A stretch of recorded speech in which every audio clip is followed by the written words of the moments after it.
Pues bueno, familia, bienvenidos a este webinar que hemos preparado con mucho cariño también, Julia y yo, donde vamos a hablar sobre patología inflamatoria, en concreto sobre la artrosis, la artritis, la fibromialgia, espondilitis y la tendinitis. Y la respuesta que podemos darle tanto desde la fisioterapia como desde la nutrición. Para los que no me conozcáis, pues soy Francisco Romero, fisioterapeuta por la Universidad de Granada en 2012. Aparte, tengo la formación de osteopatía durante 5 años por la Escuela de Osteopatía de Madrid y a la vez estuve haciendo la formación cráneo-sacra con el Instituto Upleyer. Y bueno, aparte, pues bueno, formación variada en técnicas diversas de fisioterapia. Al final, un poco como me defino, aprendí de todo y maestro de nada, porque hay tantas cosas interesantes que aprender que, bueno, siempre va a faltar tiempo. Actualmente donde ejerzo es la clínica LCH aquí en Granada. Entonces vamos a comenzar con esta ponencia y antes de entender lo que son las patologías de las que vamos a hablar, tenemos que entender a la persona enferma. Y la persona no es tanto como viene aquí un quesito, pero bueno, era como mejor se podía simplificar, sino que la persona es un entramado de diversos aspectos. Para empezar, la persona es biomecánica. ¿Con esto qué quiero decir? Pues la persona está formada por huesos, por músculos, por tendones, por un montón de piezas, pues como si fuera el chasis de un coche. Si no tenemos bien las ruedas del coche, pues el coche no va a funcionar bien. Hay una segunda parte, que es la bioquímica, que tiene relación con los componentes internos del cuerpo, es decir, cómo va la sangre, cómo están los nutrientes, cómo es esa conducción nerviosa de los nervios, que en esta comparativa podríamos hablar de la gasolina del coche. Si tienes un diésel y le metes gasolina 95, lo más probable es que te lo cargas. Pues igual pasa con el cuerpo. Si haces ejercicios y tal, pues el cuerpo va a estar oxigenado. ¿Vale? Aquí ya vamos viendo que todo está un poco entrelazado. Hay una tercera parte que es la parte emocional, pues si estamos estresados, si estamos contentos, si estamos tristes, todo eso va a desencadenar una serie de cadenas fisiológicas dentro del cuerpo en las que se van a liberar pues, sustancias que son más proinflamatorias o sustancias que son más beneficiosas para el cuerpo. Por tanto, eso va a ir por ese riego sanguíneo del que estábamos hablando aquí, de la gasolina, que nos va a afectar en el motor, en todo, ¿vale? Aquí vamos viendo cómo todo se relaciona. Dentro de esta comparativa podríamos hablar de que el conductor, es decir, puedes tener muy buen coche con buena gasolina, que si tienes un conductor violento, lo más probable es que acabes teniendo algún problema. Y hay un cuarto aspecto que es capaz incluso de supeditar a los otros tres.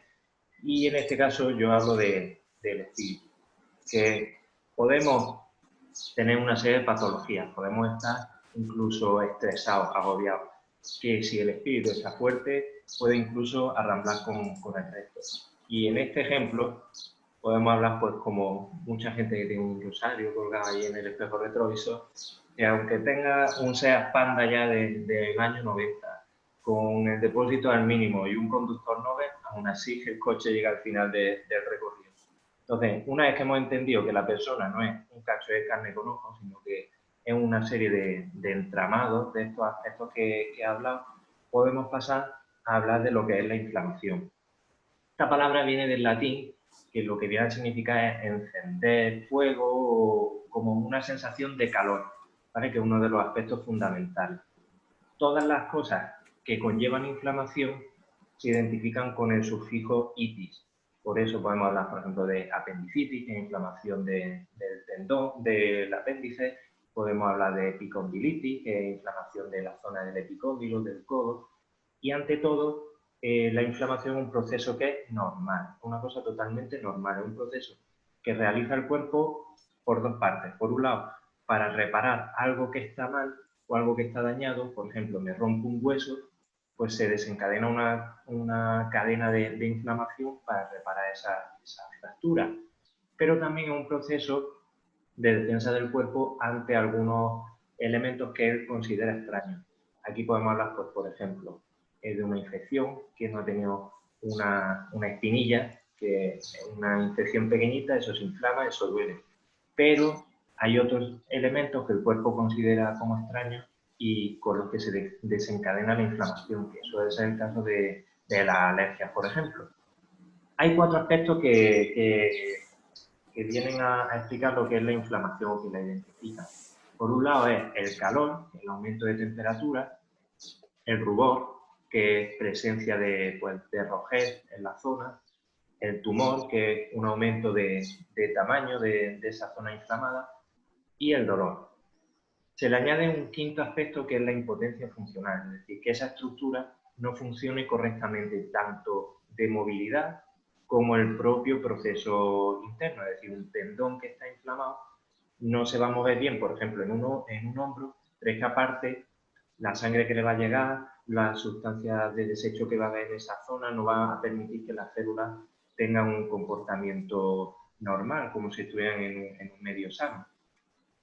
Entonces vamos a empezar a hablar por la artrosis. No quiero que esto sea una clase de medicina, entonces vamos a hacer una exposición súper simple para que se entienda lo que es cada patología.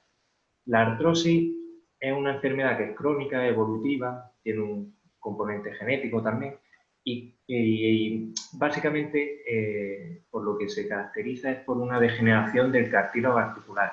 El cartílago articular es esta zona rosita que vemos por aquí, esto es una rodilla, y con esta patología lo que pasa es que este cartílago se va comiendo, se va desgastando y lo que empieza a aparecer debajo es esto, que es el hueso, que empieza a articular con el hueso de abajo y empieza el cuerpo a generar más hueso en esa zona e incluso más hueso en los bordes. Por ejemplo, aquí vemos lo que es una vértebra normal y aquí cómo se ha ido generando más hueso, aquí también, esto se llama osteofitos. ¿Vale? Que algunas personas habréis escuchado lo de los picos del oro en las vértebras que aparecen en estos laterales que pueden comprimir.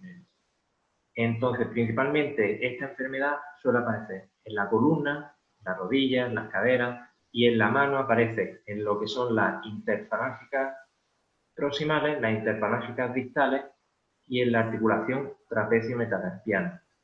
En estas manos puede aparecer lo que son los nódulos, que son un crecimiento óseo en la zona, son duros y suelen aparecer eso, en esta zona de ósea, en las interfalángicas distales o en las proximales. Tienen un nombre característico también, pero bueno, no vamos a entrar en eso. Artritis reumatoide es una enfermedad también crónica, evolutiva, que tiene una base autoinmune bastante importante y se caracteriza ya no solo porque desgasta o se come el cartílago articular, ¿vale? Porque son los linfocitos los que vienen a atacar la articulación, sino que ya empieza a atacar el hueso también y a las estructuras articulares, lo que son la cápsula articular, los ligamentos, los tendones, pudiendo producir, como vemos aquí, luxaciones de la articulación o, como se ve aquí, fusión de la propia articulación. Aquí aparecen también algunos nódulos, estos son blanditos, ¿vale? Porque están formados por colágeno. Y a lo que más ataca, pues, es a las manos y a los pies. Aparte de esta enfermedad, pues se acompaña de una serie de manifestaciones extraarticulares, puede ser problemas en los ojos, en los riñones, en la piel, hay muchas cosas, ¿vale? Entonces, no confundir artritis con artrosis, ¿vale? Esta imagen, la verdad es que aclara bastante. Mientras que en la artritis, que es el lado de la izquierda, el dolor mejora con el movimiento, en la artrosis empeora con el movimiento, porque hemos dicho que se desgasta el cartílago articular y roza un hueso con otro. En la artritis suele ser simétrica las deformidades que aparecen, en la artrosis no tiene por qué ser simétrica. En la artritis, la rigidez que se produce por la mañana dura bastante tiempo, unas cuantas horas, mientras que la artrosis, la rigidez son unos cuantos minutos, 15 minutos, media hora, hasta que ya la zona se calienta y empezamos a poder movernos con normalidad. Las deformidades cambian también en la artritis y en la artrosis, con la aparición también de los nódulos que hemos dicho. Estos son los de la artrosis, que os decía que eran duros, y aquí aparecen las artritis que son blandas. Entonces, la artrosis, desgaste del cartílago articular. La artritis, ya no solo el cartílago, sino toda la estructura de la articulación e incluso el hueso. Pasamos a la tercera, espondilitis anquilosante. Espondilitis significa columna, ¿vale? Viene a significar esta patología que es también una patología crónica con una base autoinmune muy importante y en la que se empieza a atacar la articulación sacroiliaca, que es la unión del sacro con el ilíaco, se empieza a fusionar esta articulación y progresivamente empieza a atacar al resto de vértebras de la columna lumbar, dorsal, cervical. Al nivel dorsal, como tenemos las costillas, la caja torácica, pues empieza ahí a fusionarse también, aparece rigidez, hasta el punto máximo que se forma lo que se llama caña de bambú. La caña de bambú es esto, pues similar a lo que acaba ocurriendo con la columna. Ya no se distingue una vértebra de otra, sino que es todo un mismo palo y es todo como si fuera un mismo hueso, con todos los problemas que conlleva, porque si la caja torácica, que tiene que ser elástica para poder respirar, está totalmente rígida, va a haber problemas respiratorios importantes. En esta enfermedad también aparece lo que se llama la entesitis, que es inflamación del hueso en los puntos donde se anclan los ligamentos o los tendones. Entonces, artrosis, se destruye el cartílago articular. Artritis reumatoide, ya no solo el cartílago, sino toda la estructura articular y el propio hueso. Espondilitis, ataca a la columna y la va fusionando. Siguiente, la fibromialgia. Esta es una patología también crónica, que se caracteriza por varias cosas. Por un lado, hay un dolor muscular difuso, es decir, generalizado en todo el cuerpo. Aparece fatiga, es decir, que el cuerpo no termina de cargar las baterías. Y hay un aumento de la sensibilidad, es decir, hay un problema principalmente neurológico por el que el cuerpo, ante estímulos que no tendrían que ser dolorosos, pues lo interpreta como más dañinos de lo que son. Aparte, esta enfermedad se acompaña pues, de problemas de memoria y de concentración, suaves problemas de sueño. Empiezan a aparecer ya temas de ansiedad, depresión, y aparte se puede acompañar de otras patologías, pues, como puede ser intestino irritable, migraña e incluso de patologías reumáticas. Todo esto, que parece muchos síntomas y muy diversos, tiene mucha relación. Si tengo problemas de sueño, no me estoy recargando bien. Y una persona que no se recarga por la noche, al día siguiente está más sensible a todo, por tanto, poco a poco voy a tener más sensibilidad a las cosas, el cuerpo me va a doler más porque no se repara. Una persona que no descansa bien, luego la lucidez mental está un poquillo más atrofiadilla.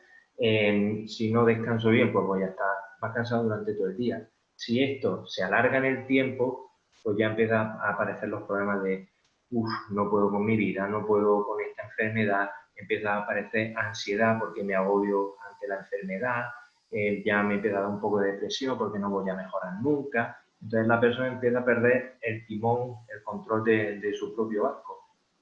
Y, por ejemplo, ¿qué tiene que ver el intestino?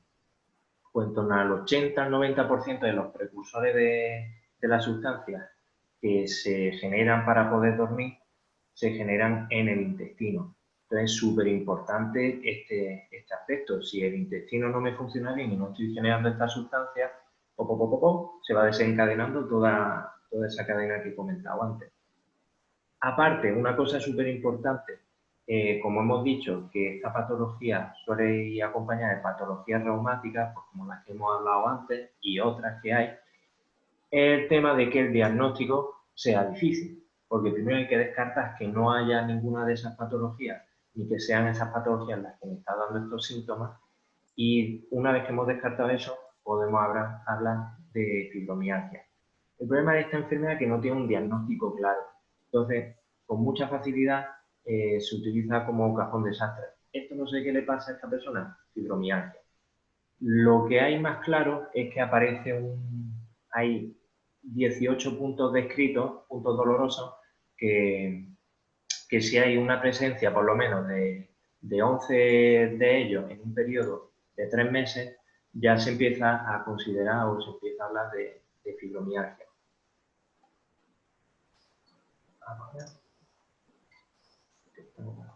Ahora. Y llegamos a la última parte, que son las tendinopatías, lo que malamente conocemos como tendinitis. Ante todo hay que distinguir. ¿Qué es el tendón? El tendón es la parte esta blanquita que une el músculo al hueso. ¿Y el ligamento qué es? La parte blanquita que une un hueso a otro hueso. ¿La función del tendón cuál es? Pues como une el músculo al hueso, cuando el músculo se contrae y tracciona, va a traccionar del hueso y va a permitir movimiento. Si el ligamento une hueso a hueso, lo que va a hacer no es generar movimiento porque el ligamento no se contrae, sino que va a limitar los movimientos de la articulación, impidiendo que se mueva en un rango mayor del que le pertenece. Entonces podemos hablar de tendinitis cuando es una inflamación normal del tendón, pues ante un ejercicio que estaba haciendo, pues el tendón se inflama un poquito por el exceso de carga, se repara y listo. Lo que comúnmente conocemos o hablamos de tendinitis, en verdad se llama tendinosis, que es cuando el tendón ya empieza a degenerarse, empieza a romperse, a deshilacharse y hay un problema más serio. Y hablamos de entesitis, pues como he dicho antes, cuando la inflamación se genera en el punto donde el tendón o el ligamento se unen al hueso. Como esto no es una patología crónica ni tiene un componente genético ni nada, pues hay que hacer un poco de detective, ver qué es lo que está provocando esa inflamación o esa degeneración del tendón y darle solución. Y a modo de resumen, pues hemos hecho este pequeño cuadro repasando que la artrosis es degeneración del cartílago, artritis, degeneración ya no solo del cartílago, sino de la estructura articular e incluso del hueso. Espondilitis, lo que tenemos es una inflamación o un dolor generalizado de nivel muscular sobre todo. Perdón, eso es la fibromialgia. Espondilitis hemos dicho que era la inflamación de la columna y la fusión progresiva de la vértebra. Y la tendinopatía, que hemos dicho que es la afectación del tendón. Todas estas patologías, excepto las tendinopatías, pues como vemos ahí, tienen un componente genético, ¿vale? Espondilitis sobre todo y artritis también. La edad, pues principalmente la artrosis entre los 60-80, la artritis entre los 40-50, la espondilitis ya más jovencito a partir de los 20, fibromialgia a partir de los 40 y las tendinopatías, pues bueno, como es un componente biomecánico principal, pues se puede dar a cualquier edad.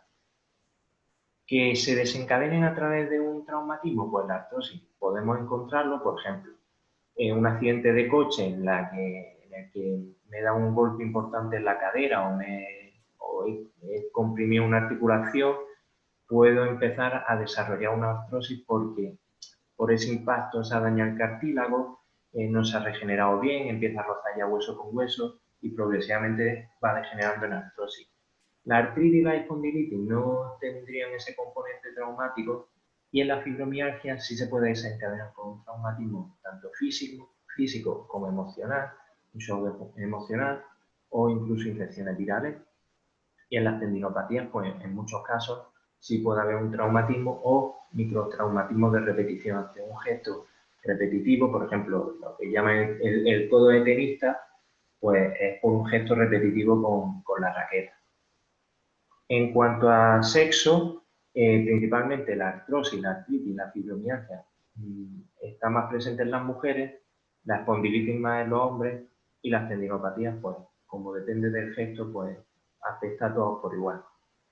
Que haya un componente biomecánico, es decir, que haya un problema en que la articulación se esté moviendo mal porque los músculos no trabajen bien, porque tengo algún tipo de desviación que hace que la articulación no se mueva bien, pues la artrosis puede ser un desencadenante de que se genere un desgaste del cartílago articular.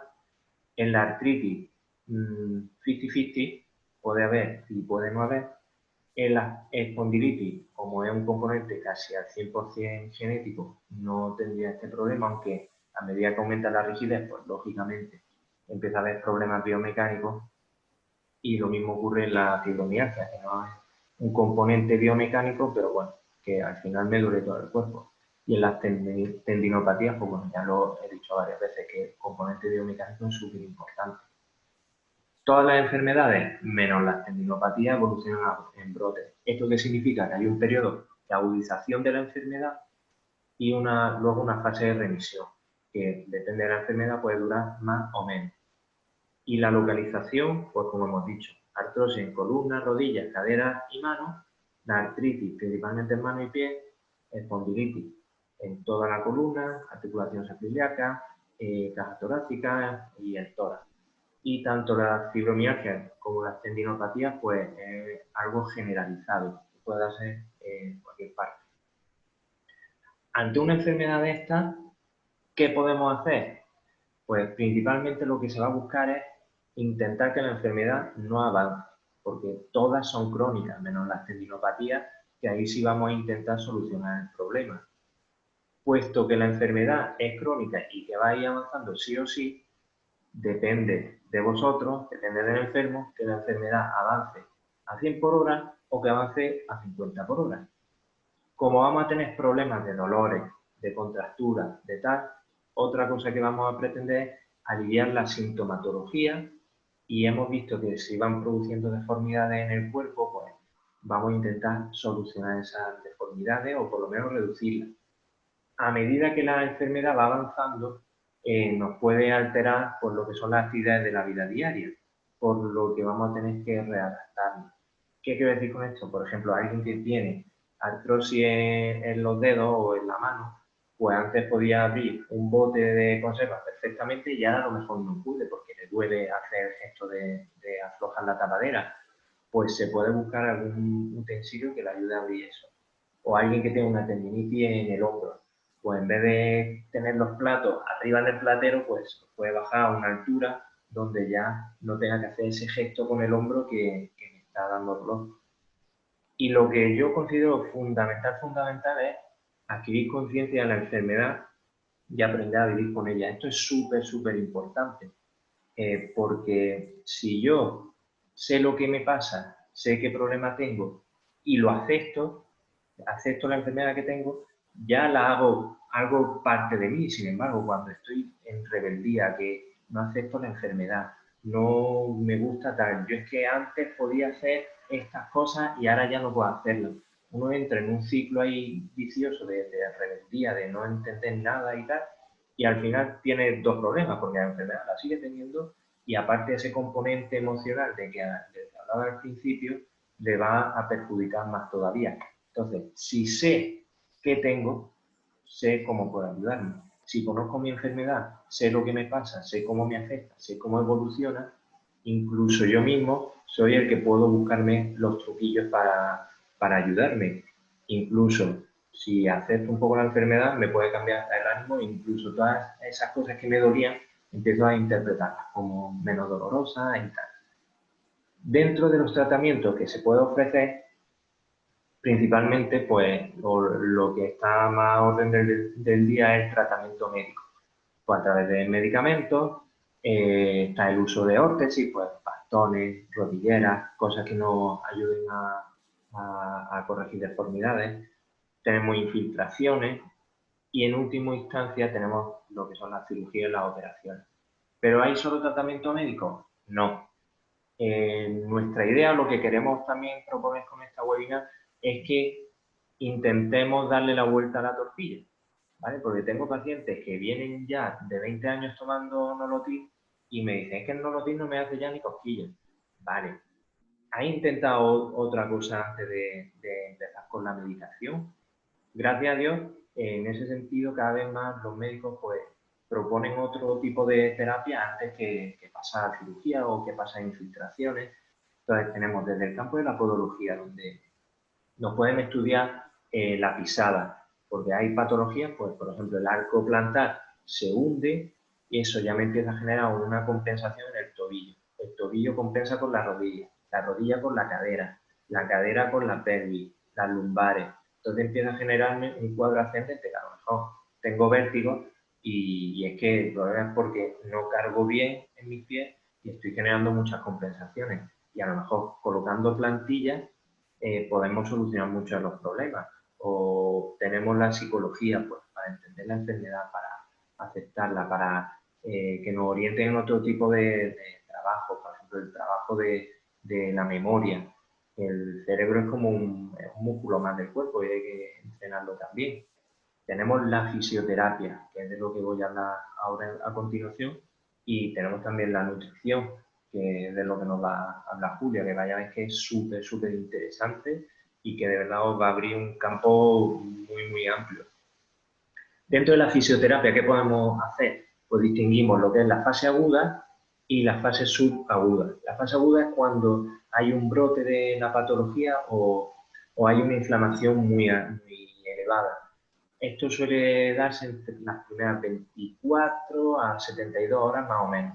Aquí, ¿qué podemos hacer? Principalmente reposo, ¿vale? Muchas veces el reposo nos ayuda a descargar el sistema, a no darle tanto estímulo, a dejar que el cuerpo, en esta inflamación, que hemos dicho que es un proceso normal, pues vaya él buscando su propio equilibrio. Podemos ayudarle un poquito al cuerpo, pues, a través de aparatos, pues ya sean corrientes tipo TENS, que sea láser, diatermia, microondas, ultrasonido, magnetoterapia, lo que queramos. Todo lo que nos ayude a bajar el dolor y bajar un poco la inflamación. Y un modo más casero, pues tenemos la crioterapia, que es la aplicación de frío en esa zona inflamada. Pues un tiempo más o menos prudencial son 10 minutos y se puede aplicar cada hora y media, 2 horas más o menos. Repito que lo que no buscamos es eliminar la inflamación porque hemos dicho que es algo normal. Lo que buscamos es no sobrecargar el sistema. Esto se entiende, por ejemplo, la fiebre es un proceso normal, pero también tomamos medicamentos para bajar la fiebre o nos ponemos compresas húmedas para bajar la fiebre. No es que queramos eliminar la fiebre, porque la fiebre es que el sistema defensivo está atacando un virus, una bacteria, lo que sea. Lo que buscamos es intentar que no vaya a petar el sistema. Con esta comparación del coche, antes con los coches más antiguos, subir de la costa a Granada, pues muchos coches acababan en la cuneta porque se sobrecalentaban y tenían que dejarlo parado un tiempo hasta que se enfriaba y podía arrancar otra vez. Y en la fase subaguda, pues ya tenemos la fisioterapia. Cualquier técnica que sea útil, ya sea osteopatía, sea masaje, sea visceral, sea miofacial, trabajo de punción seca, de acupuntura, neurodinamia, lo que se nos ocurra y lo que sepamos para ayudar al cuerpo. El uso de aparatos, que es lo que he dicho antes, y el ejercicio, ¿vale? ¿Qué buscamos con todas estas terapias? Pues mira, el ejercicio es difícil que yo me vaya a parar ahora, porque depende de la enfermedad, depende del paciente, depende de dónde se esté desarrollando la enfermedad, pues el ejercicio tiene que ser adaptado a esa persona y a lo que tenga. Pero en sí, lo que vamos a buscar es mantener y mejorar la movilidad articular, los rangos que tengamos, a través del ejercicio, evitando todos los movimientos que nos duelan. Vamos a buscar aumentar la vascularización de esa zona, pues a través de masajes, a través de ejercicio, bombeando los músculos para que llegue más sangre, que es lo que nos va a aportar oxígeno, nutrientes, va a eliminar sustancias de desecho y algo que nos puede ayudar también, pues los aparatos, como he dicho antes. Vamos a buscar reducir el dolor también. El ejercicio nos puede ayudar a reducir el dolor.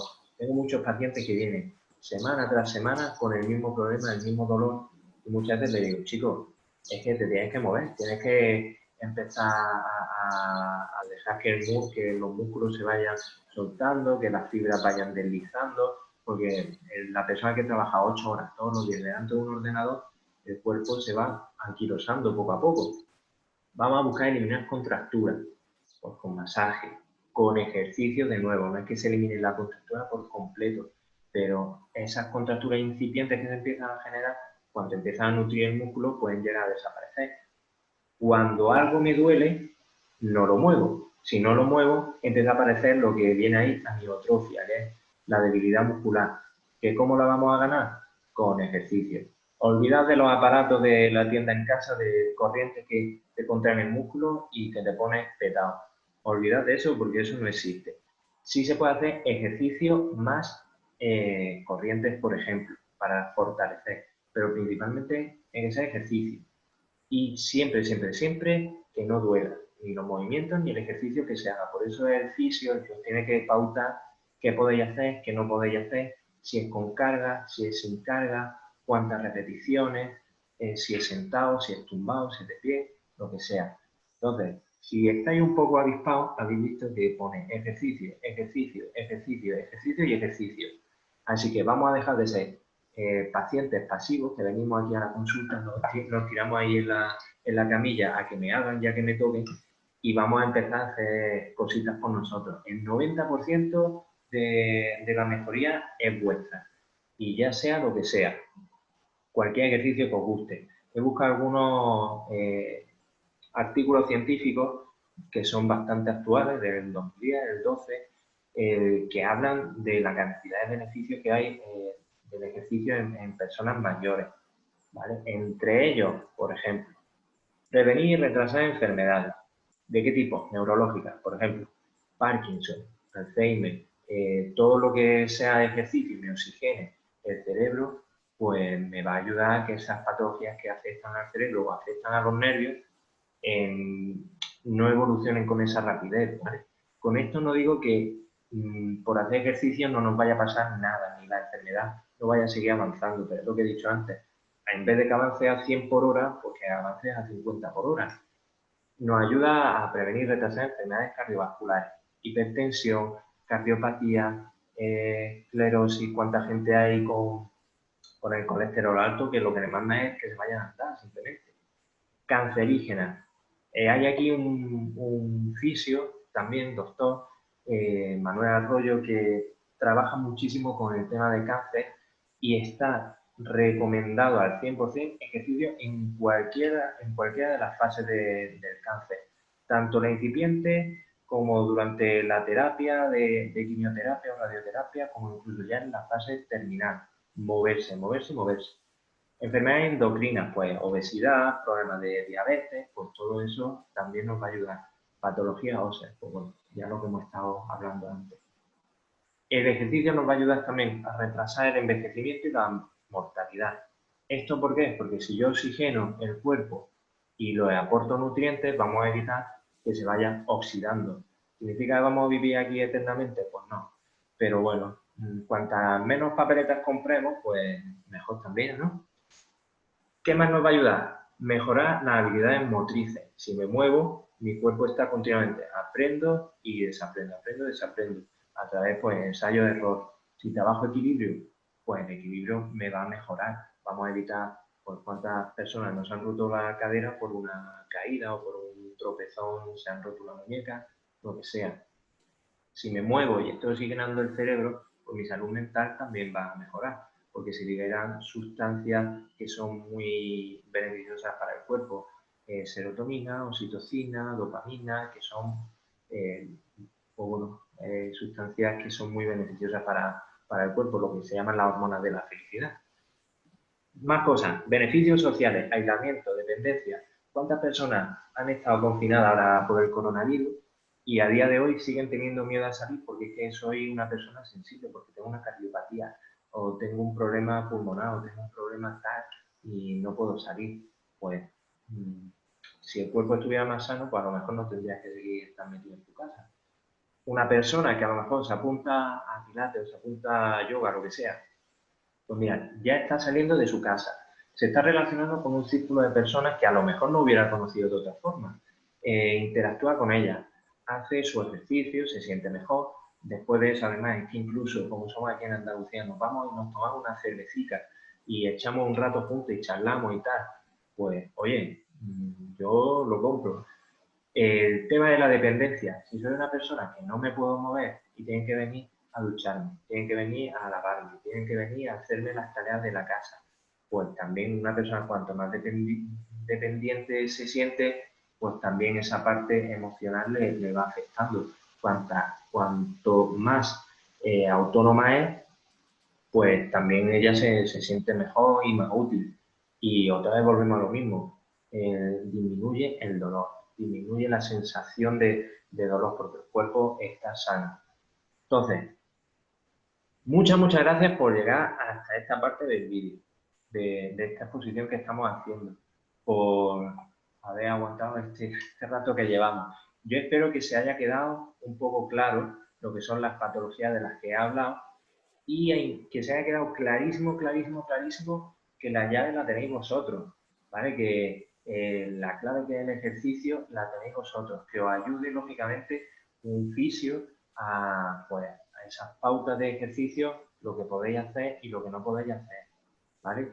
Y que dejemos de vernos como eso, un cacho de carne con ojos, y empecemos a ver que somos mucho más que eso y que estamos unidos pues, por todas estas cosas que he dicho, biomecánica, bioquímica, emoción, espíritu, cómo todo se engrana y todo es lo que nos ayuda a mejorar. ¿Solo los medicamentos nos van a ayudar? Pues bueno, nos ayudan en una parte, pero no todo. ¿Solo el ejercicio me va a ayudar? No, pero en una gran parte sí. ¿Solo por ir al nutricionista me voy a poner bien? A lo mejor no, pero en gran parte sí. Entonces, todas las piezas suman.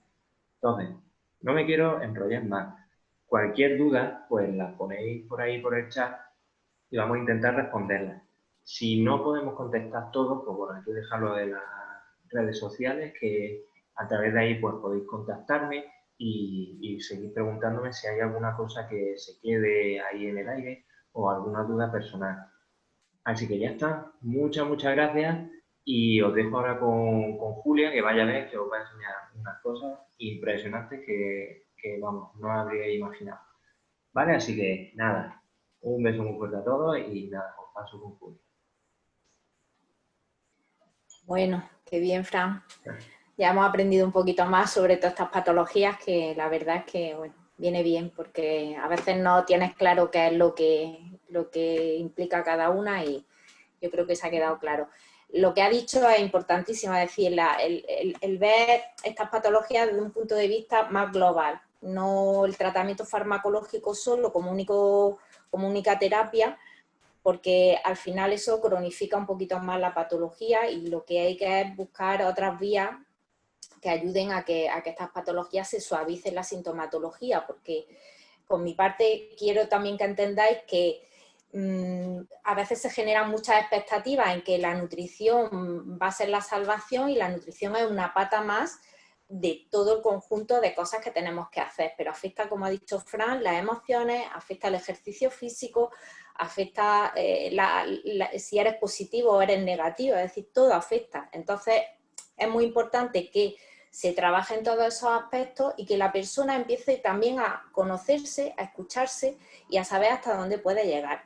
La nutrición va a ayudar en una parte, va a ayudar a mejorar ciertos aspectos, pero a veces se generan muchas expectativas que no se cumplen porque te cansas, porque dices, esto es mucho trabajo para los resultados que estoy obteniendo, entonces hay que ser muy consciente de hasta dónde se llega con cada una de las partes.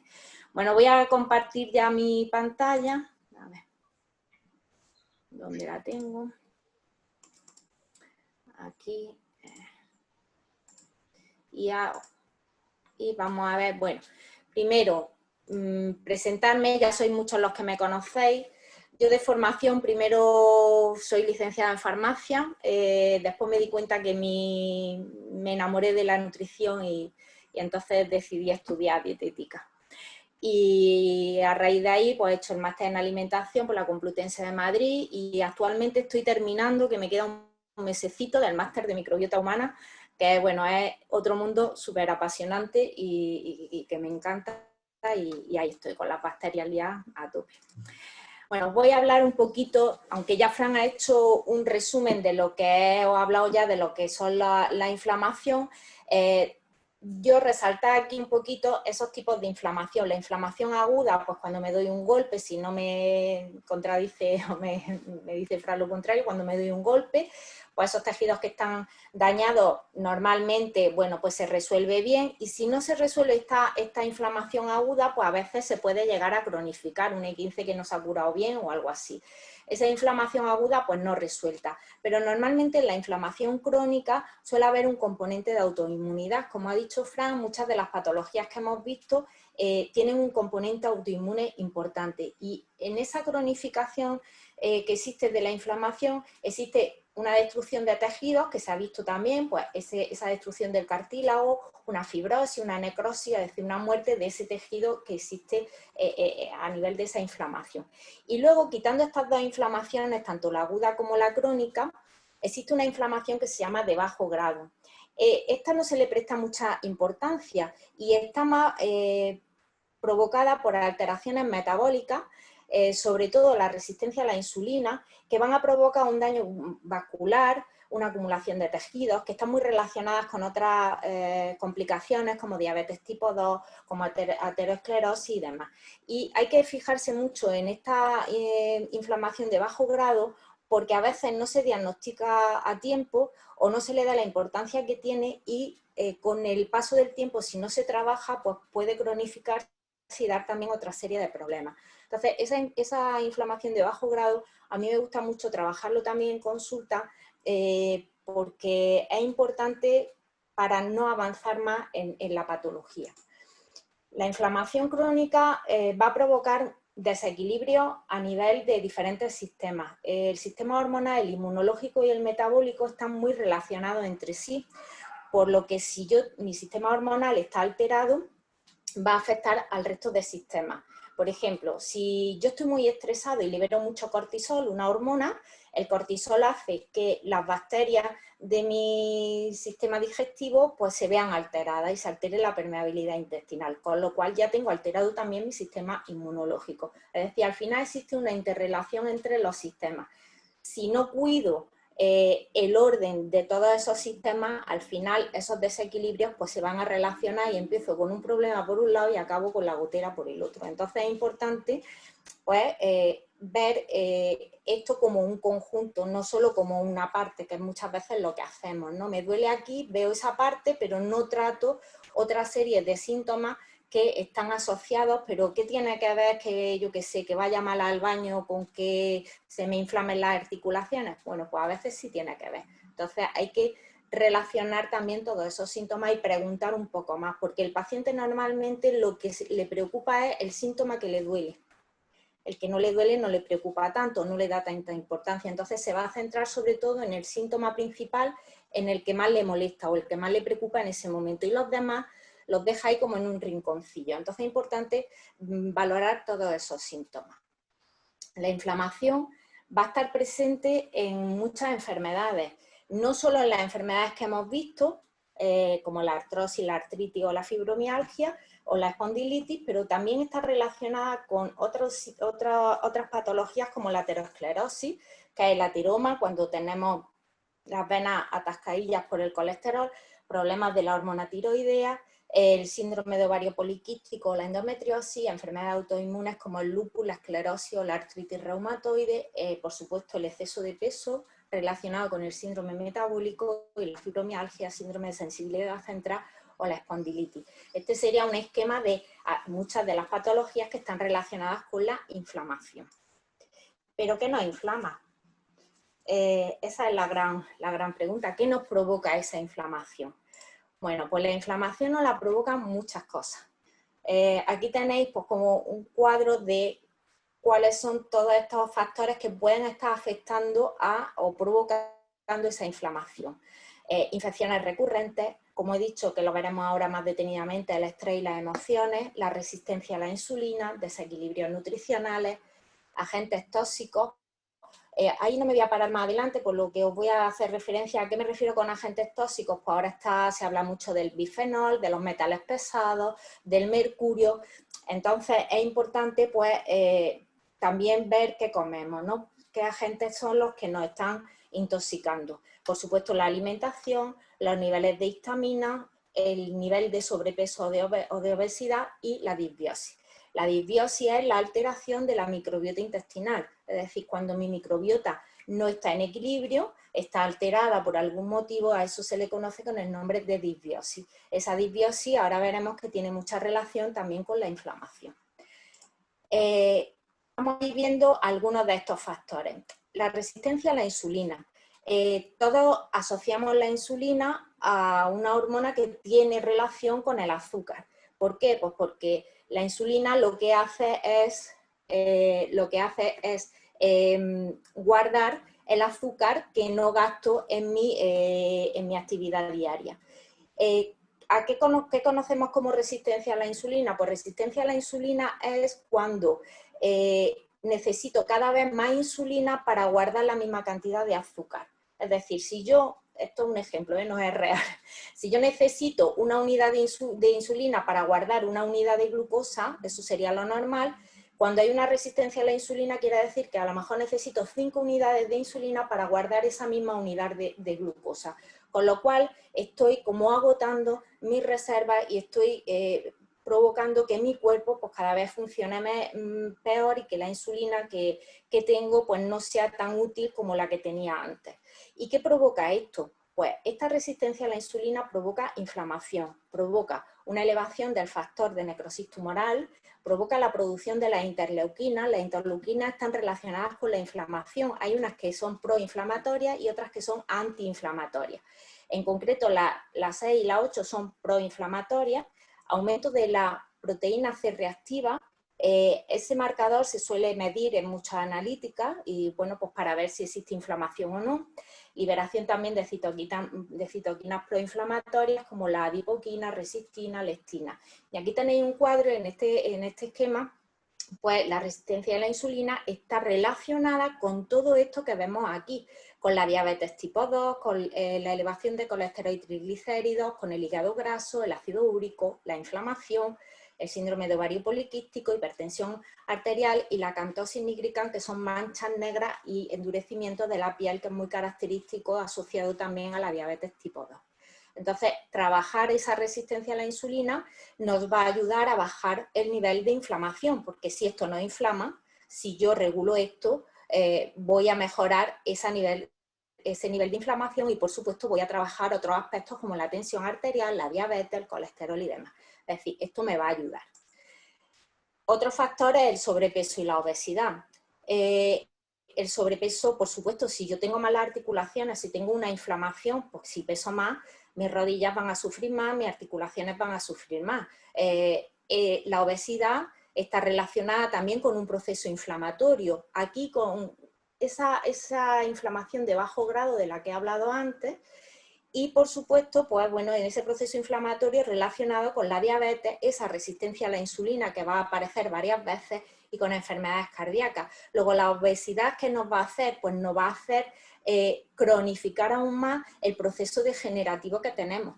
Si yo tengo una artrosis, tengo una artritis o tengo una fibromialgia y me duele todo y estoy inflamado, pues lo normal es que con el exceso de peso empeore todavía más el cuadro que ya tengo. A lo mejor dices, bueno, pues qué más da, no da igual, si peso menos voy a estar pues, más ligero, voy a estar menos inflamado, mis articulaciones van a sufrir menos, es decir, es muy importante. A la mayoría que tienen artrosis o artritis, si tiene sobrepeso, el médico le va a decir, tendrías que bajar un poquito de peso. Es decir, esto es muy importante también trabajarlo.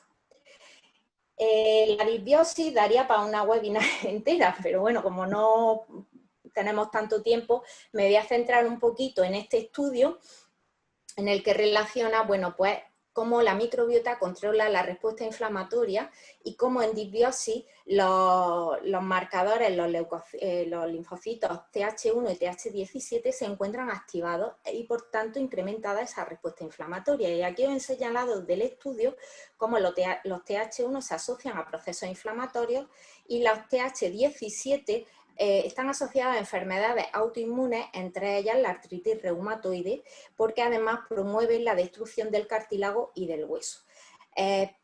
Entonces es muy importante muchas veces no pararse solo en que tengo inflamada esta articulación, sino también en ver de qué puede estar provocando de base esa inflamación o esa destrucción. Y aquí la microbiota pues tiene mucho que ver. Por lo tanto, bueno, pues trabajar también ese aspecto a nivel digestivo nos va a ayudar normalmente a mejorar este tipo de patologías.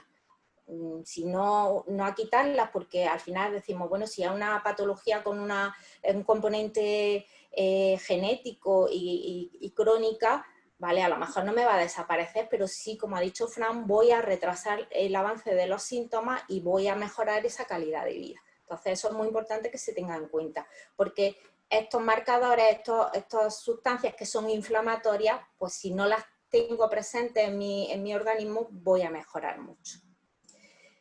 Y aquí tenéis un esquema de un poco de lo que estoy hablando, es decir, si mi alimentación está basada en azúcares y en grasa, eso va a provocar muchos desequilibrios, va a provocar pues alteraciones de la barrera intestinal, va a provocar incremento del lipopolisacárido S, que es tóxico y que afecta a mi sistema inmunitario y a mi microbiota. Es decir, al final, todo esto ¿en qué me conduce? Pues una alteración del sistema inmune, una alteración de la microbiota a nivel intestinal, por alteración también de la barrera, adiposidad que se va acumulando y por lo tanto voy a obtener como resultado obesidad, diabetes tipo 2, un síndrome metabólico. El síndrome metabólico agrupa hipertensión, agrupa colesterol y triglicéridos altos, ¿vale? Agrupa obesidad, diabetes, es decir, el síndrome metabólico es como el cuadro característico que tienes, pues lo tengo todo, tengo colesterol, triglicéridos, sobrepeso, hipertensión, tengo el kit completo. Y patologías autoinmunes, porque aquí se está afectando también el sistema inmunitario. Entonces, lo que como es muy importante. En lo que base yo mi alimentación va a repercutir en todo lo que va a pasar en mi organismo. Y llegamos al estrés. Muchas veces dices, es que el médico me ha dicho que eso es del estrés. ¿Vale? Bueno, tiene no toda la parte de razón, pero sí una parte de razón. Porque el estrés y los cambios en el estilo de vida y demás, pues repercuten mucho en las enfermedades inflamatorias. No es lo mismo tener estrés en un momento concreto, porque me va a pillar un coche y me lleva un susto grande y he liberado en ese momento, bueno, pues adrenalina, cortisol, porque estoy en una situación de peligro, a estar liberando cortisol desde que me levanto hasta que me acuesto por todo. Porque vivo permanentemente preocupado, estresado, con ansiedad. ¿Eso qué ocurre? ¿Qué pasa? Pues que mi cuerpo está constantemente liberando cortisol, cuando el cortisol es una hormona que solo se debería de liberar en situaciones muy concretas de estrés puntual. En la sociedad en la que vivimos estamos liberando cortisol permanentemente. ¿Esto qué genera? Esto genera, vuelve otra vez aquí a aparecer resistencia a la insulina, un estado inflamatorio. Hay una cosa que se llama obestrés, obesidad asociada al estrés, porque ese estrés continuado pues, produce muchas veces aumento de peso, acumulación de ácidos grasos, incremento de la lipólisis, es decir, una serie de complicaciones metabólicas asociadas al cortisol. Porque, como he dicho, esa liberación de cortisol a veces también afecta a estados afectivos, produce ansiedad y depresión, produce hipertensión y enfermedad cardiovascular. ¿Cuántas veces nos hemos escuchado? Claro, estábamos estresados, fíjate, le ha dado un ictus o le ha dado un infarto, es decir, la enfermedad cardiovascular está muy relacionada y, por supuesto, este cortisol, que es una respuesta hormonal que está alterada, va a conducir a un proceso inflamatorio, una hiperinsulinemia, que es la resistencia a la insulina, obesidad, y todo esto son factores de riesgo para un cáncer también. Es decir, que al final el trabajar el estrés y trabajar las emociones también nos ayuda y no le damos muchas veces la importancia que esto tiene. Hay que parar un poquito, respirar, que no respiramos lo suficiente y aprender también a hacer una buena gestión del estrés para no estar constantemente liberando cortisol. Y he llegado a la parte, voy un poco rápida por el tiempo, si veis que eso me paráis un poquito. Los desequilibrios nutricionales. Me voy a centrar solo en dos. Hay más desequilibrios de los que podríamos hablar, pero por falta de, por no alargarnos más, no voy a hablar de ellos. Pero me voy a centrar en dos que son muy importantes. La relación entre los omega 3 y omega 6, todos habéis escuchado hablar de los omega 3, porque son muy famosos, salen en la tele cada 3×4, leche enriquecida con omega 3 y este tipo de cosas. Entonces los omega 3, si son tan famosillos, será por algo, será porque son importantes. Y la industria además alimentaria aprovecha el tirón para vendernos omega 3 en todas partes. Entonces, ¿qué ocurre con estos omega 3 y omega 6? La relación entre omega 3 y omega 6 debe ser 1,2 o 1,4. ¿Esto qué quiere decir? Pues que por cada omega 3 debe de haber 2 omega 6 o 4 omega 6. Pero la dieta actual que tenemos tiene una relación de 1,15 o incluso de 1,30 en algunos estudios que se han visto en la dieta que se sigue en América, por ejemplo en Estados Unidos. Entonces es muy importante reducir o llevar esta relación que tenemos en nuestra dieta diaria a esta que es la adecuada. ¿Por qué? Pues porque los omega 3 son precursores de prostaglandinas antiinflamatorias, mientras que los omega 6 son precursores de prostaglandinas proinflamatorias, es decir, los omega 6 nos inflaman, mientras que los omega 3 nos desinflaman. Los omega 6, el precursor final de la prostaglandina es el ácido araquidónico, que está presente en muchos alimentos y que ahora veremos un poquito más en detenimiento. Entonces, como conclusión, bueno, pues ingestas elevadas de omega 6 se asocian a un aumento en la incidencia de la enfermedad inflamatoria como enfermedades cardiovasculares, cáncer, diabetes, obesidad, enfermedades autoinmunes, asma, depresión, entre otras. Fijaros la importancia de esto porque hay muchísimos estudios que relacionan esa ingesta elevada de omega 6 con todo este tipo de patologías que están al orden del día y que vemos prácticamente, bueno, pues en gente que conocemos, en nosotros mismos y demás. Entonces, esto es muy importante trabajarlo. Y otro aspecto nutricional muy importante es la vitamina D. La vitamina D, todos la tenemos asociada al sol, la leche enriquecida con vitamina D, bueno, y además la asociamos a la absorción de calcio, es decir, si no tengo vitamina D, no absorbo el calcio, y eso es real, pero la vitamina D también tiene otra serie de funciones, no solo esa. La vitamina D inhibe la maduración de células dendríticas, pero lo que más me interesa es esto, inhibe la diferenciación de linfocitos proinflamatorios, que ya hemos hablado antes, los TH1 y TH17, y la síntesis de citoquinas, la inflamatoria, la 1, la 6, la 12 y el factor de necrosis tumoral. Estas son inflamatorias y además favorece la función de estas que son antiinflamatorias, es decir, me inhibe la inflamatoria y me fomenta la antiinflamatoria. Estos efectos son beneficiosos para enfermedades en estudios que se ha visto como la artritis reumatoide. La vitamina D reduce esa actividad proinflamatoria porque disminuye los TH1 y TH17 y aumenta el TH2 y también disminuye la APC reactiva. En la esclerosis múltiple también tiene este efecto y por supuesto la enfermedad inflamatoria intestinal, Crohn, colitis y demás. Pero bueno, ese tema no nos vamos a tocar ahora. Entonces, la vitamina D, yo es un marcador que siempre pregunto, ¿tenemos una analítica en la que podamos ver cómo está la vitamina D? ¿Por qué? Pues porque la vitamina D normalmente en un porcentaje altísimo de la población está muy baja.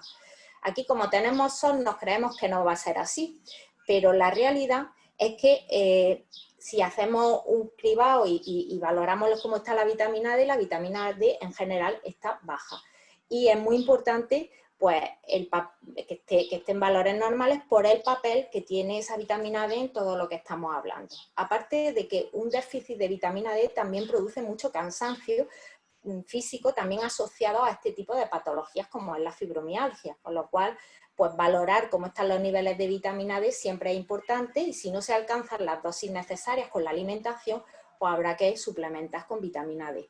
Pero es importante valorar esto, tanto en desequilibrios nutricionales, yo he visto estos dos, los omega 3 y la vitamina D como fundamental. Nos queda aquí la histamina. La histamina es también una hormona neurotransmisor que interviene en muchísimas funciones de nuestro organismo y esto también daría para otra charla completa. Entonces no me voy a parar en todo, pero sí en esto, en hinchazón e inflamación. Cuando yo tengo niveles altos de histamina, y todos asociamos la histamina a la alergia, cuando yo tengo alergia me hincho, se me hinchan los ojos, me inflamo en general.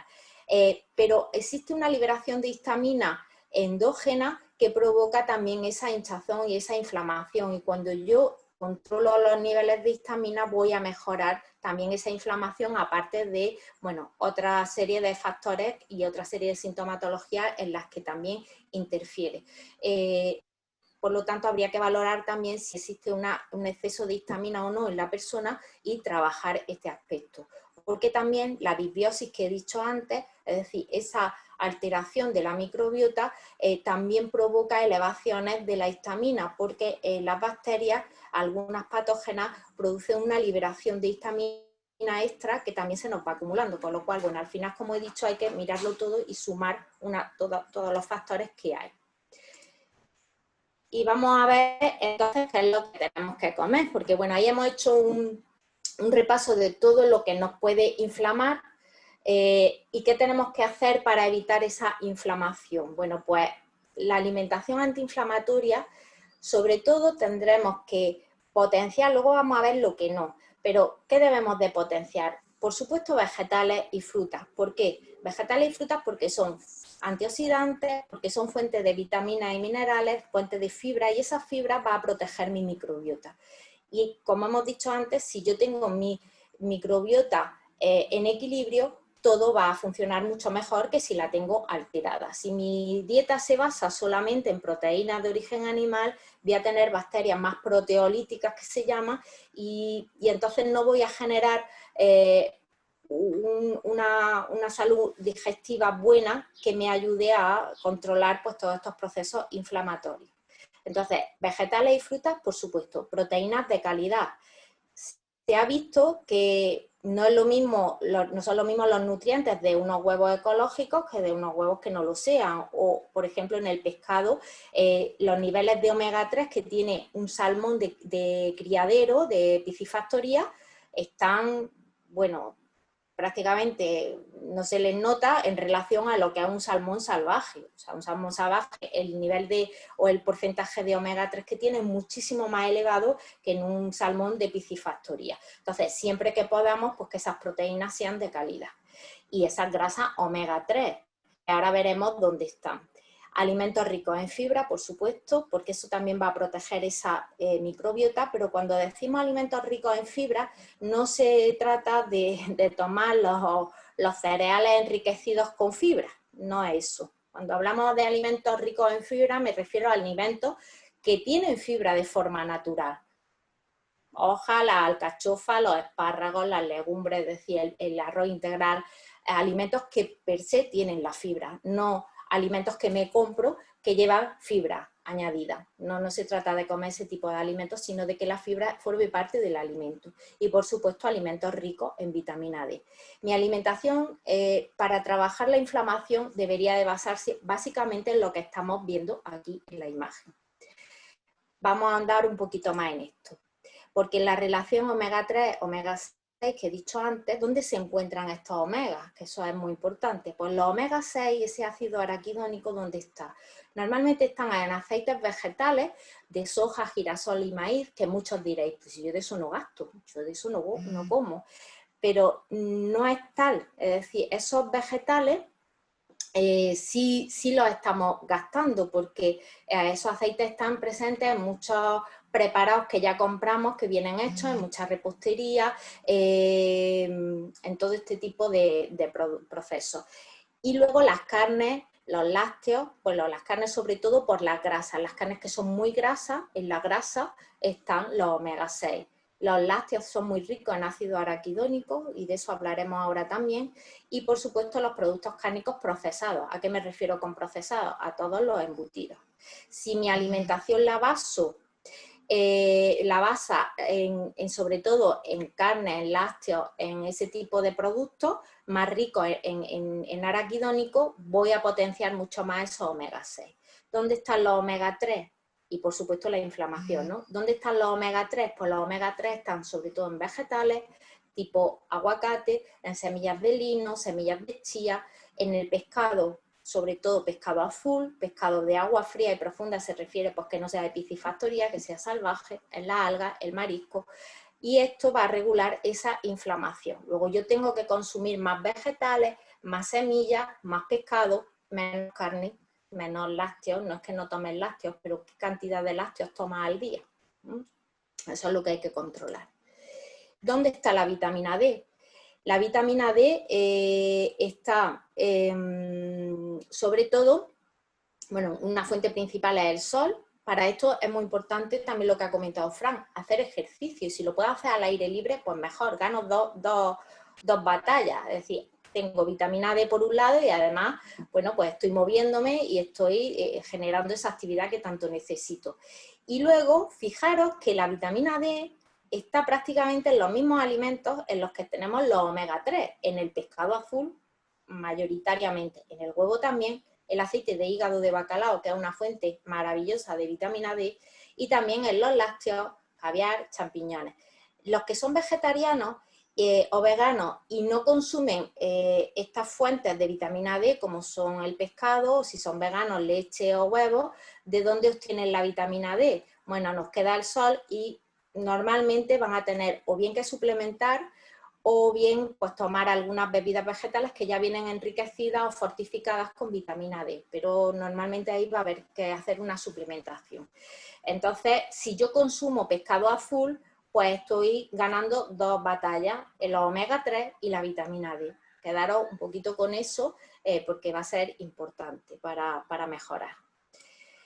¿Cómo debe ser una alimentación antiinflamatoria?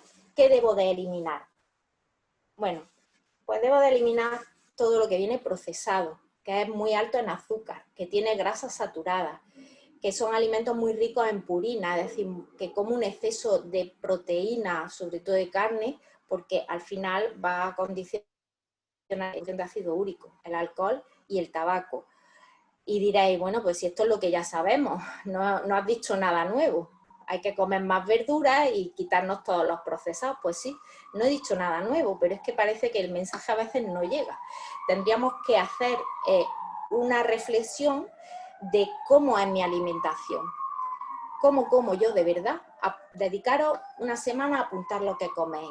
Y seguramente os dais cuenta de la falta de vegetales que tenéis en vuestro día a día, o no, o lo hacéis genial, pues sería maravilloso, pero si lo escribimos somos más conscientes de lo que realmente estamos haciendo, de cómo es la base de nuestra alimentación, de si de verdad mi alimentación se basa en productos frescos que yo elaboro, en frutas y vegetales, o si mi alimentación está más cargada pues, de productos procesados, de azúcar, que va a condicionar mucho esa resistencia a la insulina, de grasas saturadas en vez de grasa omega 3, es decir, hacer un análisis y una reflexión de dónde estoy. Por supuesto, si yo quiero empezar a trabajar estos aspectos, lo primero que tengo que hacer, sin pararme a lo mejor en avanzar más, es quitarme esto.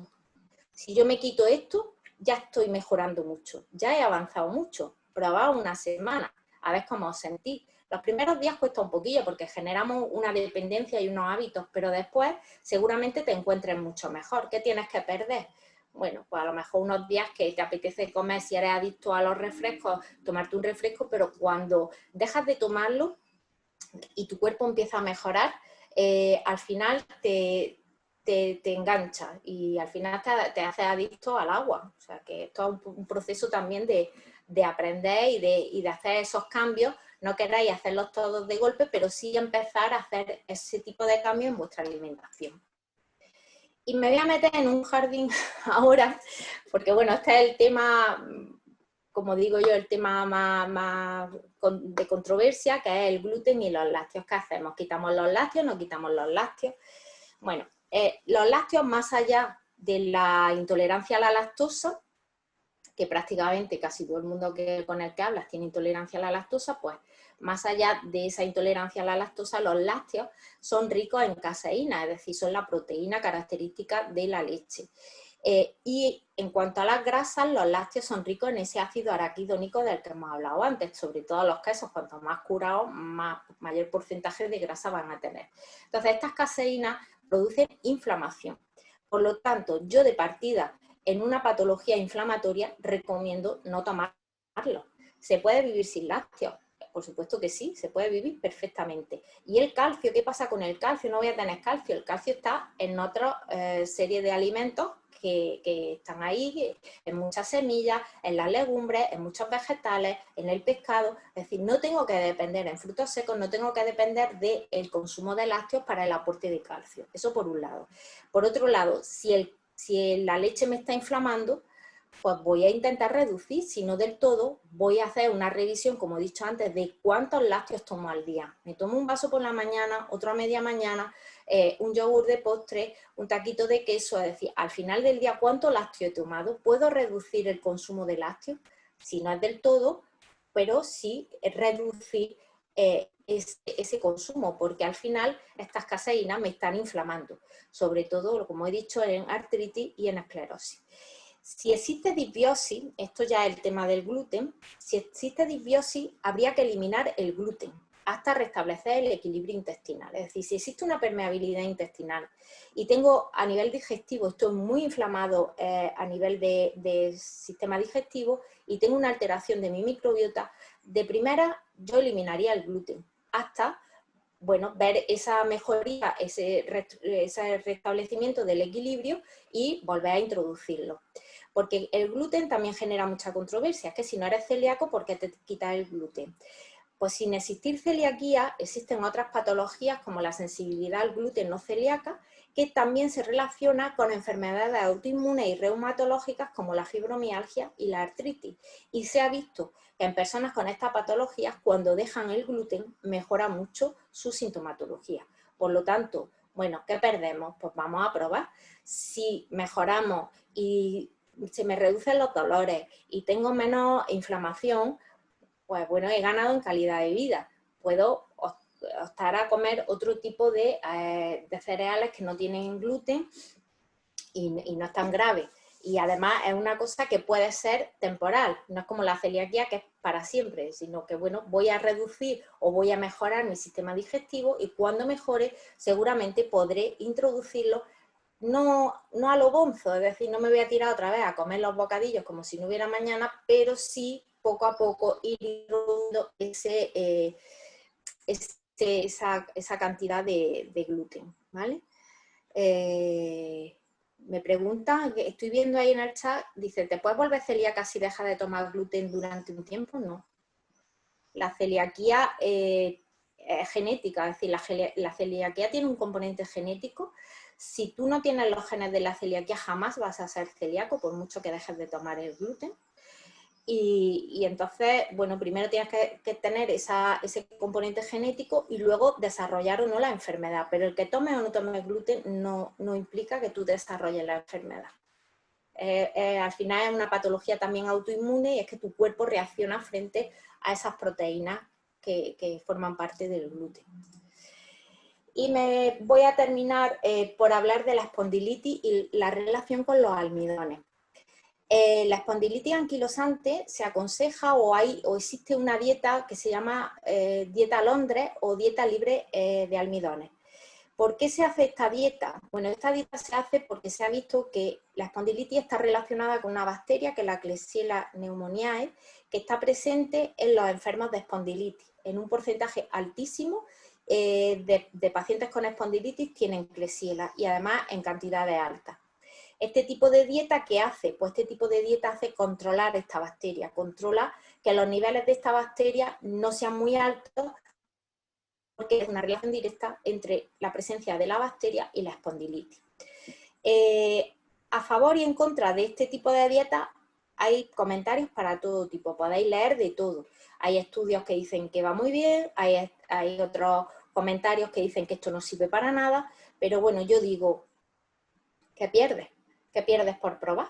Si es que al final mal no te va a hacer, porque una dieta libre en almidones es hacer una dieta más basada en vegetales, en frutas y verduras, en proteínas de calidad, y si pruebas y mejora la evolución de la enfermedad, pues ya has ganado muchísimo. Es decir, tampoco estamos hablando de que te estés metiendo en el cuerpo un fármaco que no sabes qué efectos secundarios va a tener o que, bueno, puedes probar, puede ser que no consigas los resultados que se esperaban o puede ser que sí.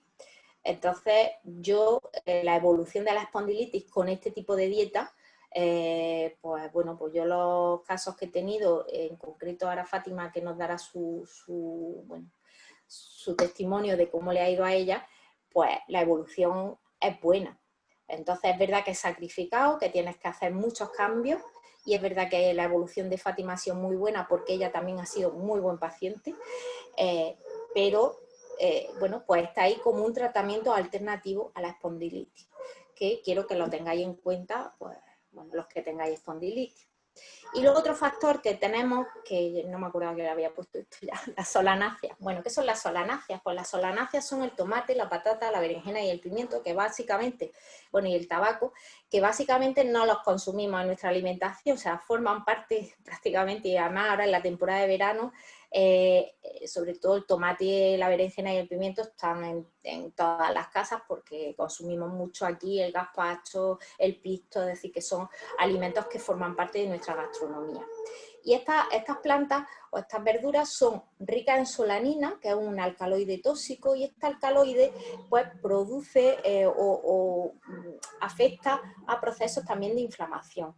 Inhibe una serie de enzimas que intervienen en estos procesos inflamatorios y se asocia pues, a espasmos, dolores, debilidad, rigidez, y podrían explicar el malestar de personas que sufren artritis. ¿Qué evidencia hay? Bueno, pues se ha visto que personas que tienen artritis, que dejan de tomar o reducen mucho el consumo de este tipo de vegetales, pues mejoran el dolor y mejoran la rigidez y mejoran la evolución de la artritis. Con lo cual vuelvo a decir lo mismo, que pierdo por reducir el consumo de este tipo de verduras en mi día a día. No quiere decir que no coma nada, no. Que si como tomate todos los días, pues que no lo coma, que coma algún día de forma puntual, o la patata que no sea el elemento principal de mis platos, la puedo sustituir por el boniato o la berenjena o el pimiento, pues bueno, en vez de berenjena voy a usar más el calabacino, es decir, que siempre puedo buscar alternativas en la cocina y reducir o intentar reducir pues, el consumo de esos vegetales, que al final, bueno, pues lo que decimos, intervienen también en el proceso inflamatorio. Y aquí, bueno, voy a dar la chapa un poquillo con el hecho de tomar conciencia. La alimentación debe adaptarse a las necesidades de cada uno, debe hacerme sentir bien, sin dolor. Y aquí os voy a poner un ejemplo. Si yo tengo, esto las mujeres lo entienden perfectamente, si tengo un día una boda y me tengo que poner unos tacones, cuando llevo 6 horas con los tacones igual me estoy acordando de los zapatos y del dolor de pies que voy a tener al día siguiente, o igual lo llevo genial y no me molesta, pero bueno, en general eso lo aguanto un día. Pero todos los días aguanto ese dolor de pies. Pues lo normal es que no, que me lo ponga un día y diga, bueno, hoy ya está, hoy toca, pero después me vaya a mi calzado cómodo. La alimentación debe ser igual. Debo de estar siempre cómoda con lo que estoy haciendo y algún día de forma puntual podré tener un extra, podré irme de boda y ponerme un zapato de tacón, pero no siempre voy a estar de boda. Entonces, debo de tomar conciencia de esas necesidades y de qué es lo que me hace sentir bien, porque si no, al final voy a estar siempre en dolor, no voy a estar cómodo con lo que estoy haciendo. Entonces, el hecho de tomar conciencia de cómo debe ser mi alimentación y adaptarlo a mis necesidades es muy importante, porque si no genera mucha frustración. Claro, es que yo no puedo comer de nada, es que fíjate la privación que tengo con lo que me gustan a mí estas cosas. Entonces, bueno, es importante también tomar esa conciencia. Y unos consejos finales. Prioriza siempre el consumo de alimentos saludables, reduce al mínimo el consumo de alimentos ricos en azúcar, sal, grasa saturada y alcohol, cuida tu sistema digestivo, ya hemos dicho la importancia de trabajar ese aspecto, y el consumo de alimentos superfluos hace que se desplace al consumo de alimentos necesarios, es decir, si yo consumo alimentos que no me hacen falta, pues al final, como ya me he saciado, no voy a consumir los que de verdad necesito. Si yo meriendo, pues yo qué sé, unas galletas, unas palomitas de maíz, pues seguramente ya no me tome una fruta. Es decir, al final voy a desplazar a los alimentos que de verdad necesito. Y luego buscar un estilo de vida libre de tóxicos, reducir el estrés, aprovechar el sol, respirar, es decir, gestionar también cómo es tu vida, cómo quieres vivir. Eso también es muy importante, porque al final afecta a todo lo que estamos hablando. Bueno, pues muchas gracias, como ha dicho Fran, por llegar hasta aquí. Aquí me tenéis en redes sociales, mi página web, juliamontenutrición.es, que tenéis más información sobre las cositas que hemos ido trabajando y hablando. Y bueno, pues nada, ahora vamos a abrir, voy a quitar la presentación. Vale, bueno, ¿cómo vais? ¿Hay preguntillas, no hay preguntillas? Vamos a darle paso a Fátima. Fátima, ¿estás por ahí? Estoy por aquí. Vale, estás por aquí. Vale, le vamos a dar paso a Fátima, le vamos a que nos cuente un poquito su experiencia y luego ya si tenemos preguntas, pues contestamos a las preguntas, ya si queréis con micro abierto, como queráis, ¿no, Fran? Aquí está Fátima. Ahora, que me había quitado. Vale. Bueno, Fátima. Bueno, Fátima, como he dicho antes, es que los resultados han sido buenos porque tú también has sido magnífica en el tratamiento y desde el primer día se lo ha tomado todo súper bien, súper bien. Entonces, bueno, yo cuando vino fue en enero. Sí, enero, final de enero, sí, más o menos. O sea, estamos hablando de hace 6 meses. Cuando vino a consulta, viniste con las muletas, venías desesperadilla. 2 meses y medio de muleta. Eso es. Y ya llevaba un tiempecillo también, ¿no? De Llevaba dar vueltas. desde 2013 dando vueltas y no sabíamos qué estaba pasando. Uh-huh. Y te diagnosticaron espondilitis.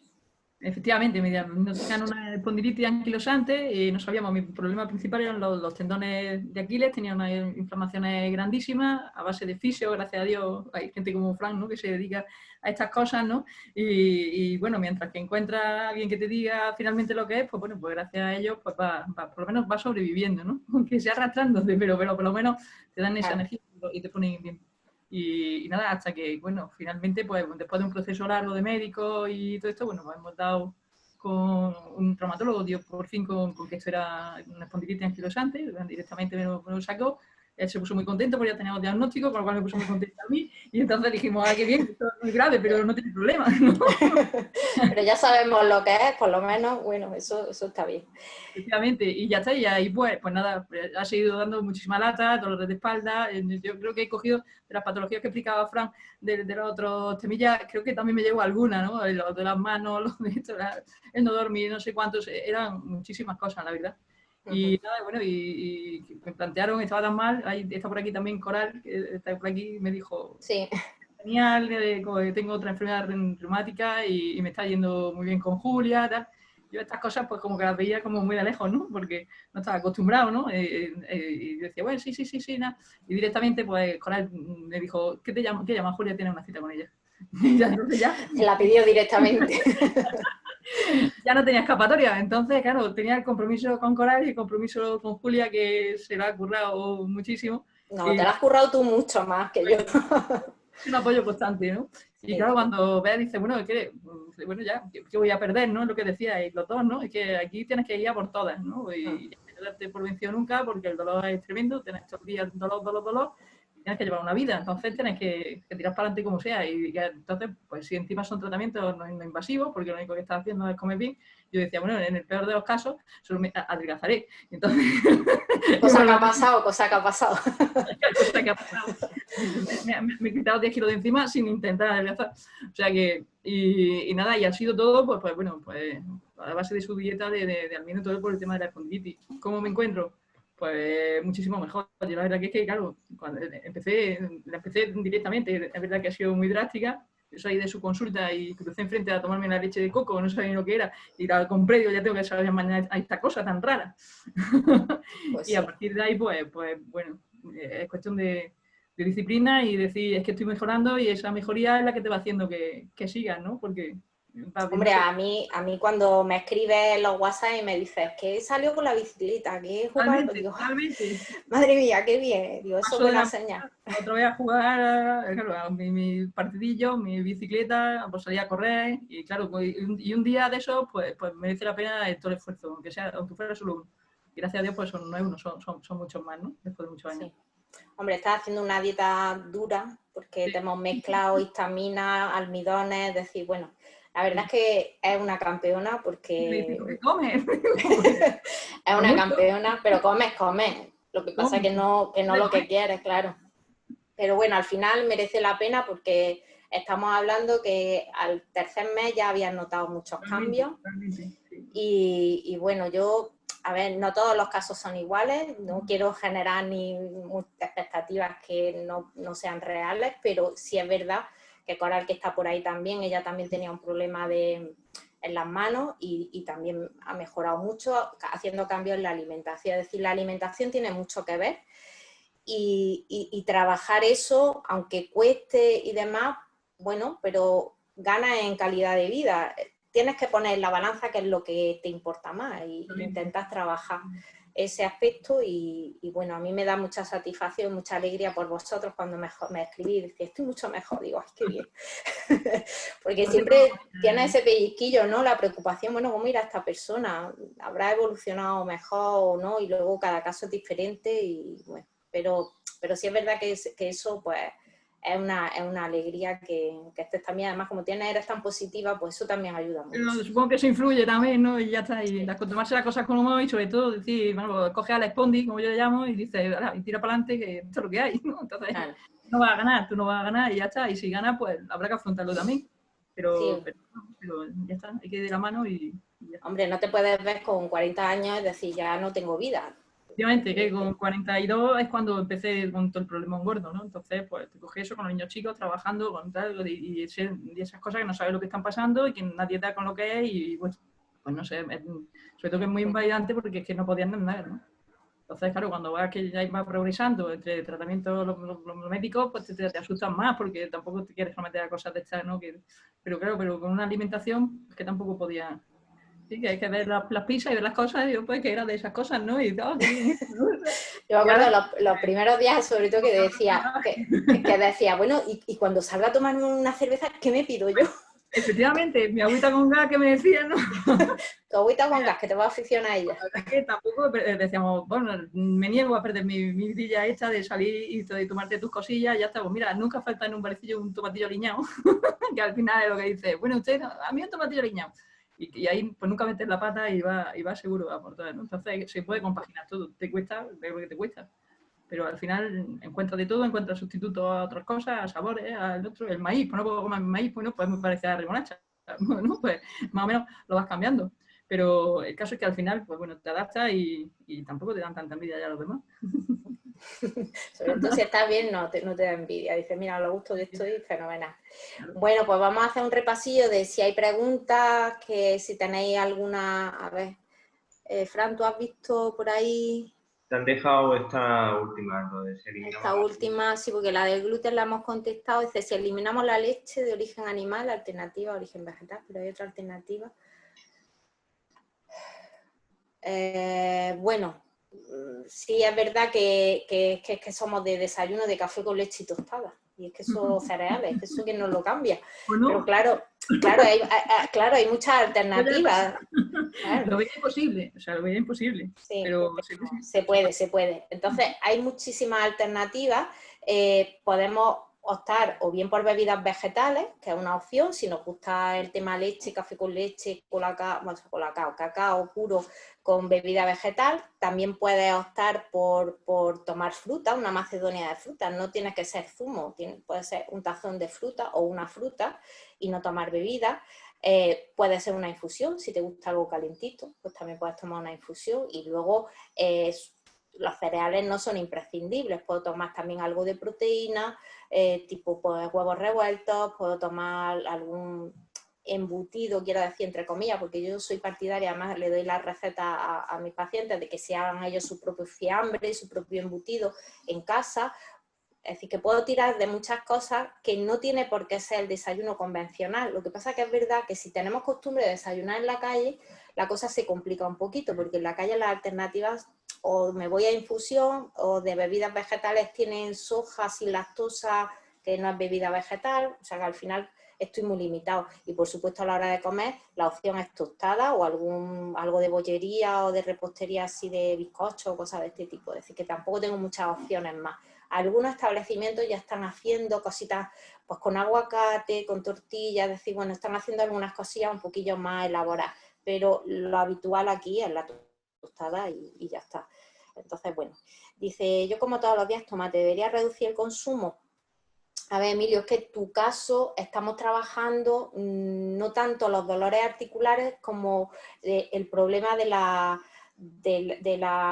problema intestinal.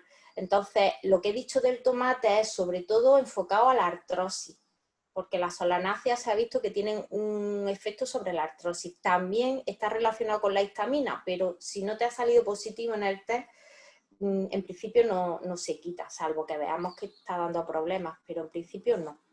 O sea que que no tendríamos por qué quitarlo.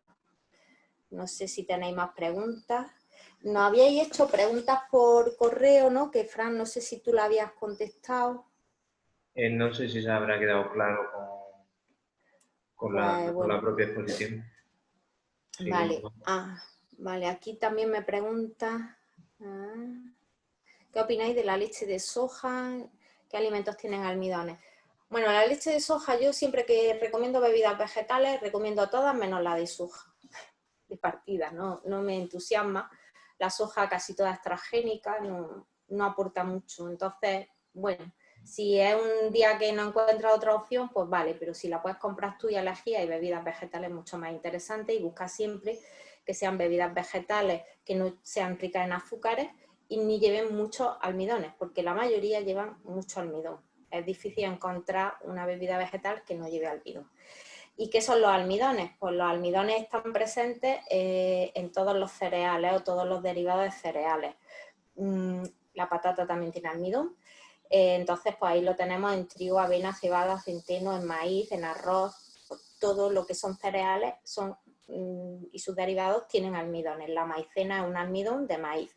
Entonces, todos esos almidones habría que retirarlos, con lo cual estoy retirando pasta, pan, arroz, patata, palomitas de maíz, pues todo lo que lleva almidón. Entonces, quinoa, mijo, trigo sarraceno también tiene almidón. Cuando una dieta sin almidón estoy quitando todo lo que son cereales y pseudo cereales, no solo los que no tienen gluten, sino todos.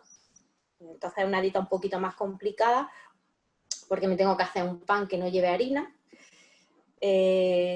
Los almidones también están presentes en las legumbres, con lo cual también la legumbre se limita. Entonces es una dieta pues, muy estricta. Por eso digo que Fátima es una campeona de todas, pero luego la recompensa está ahí.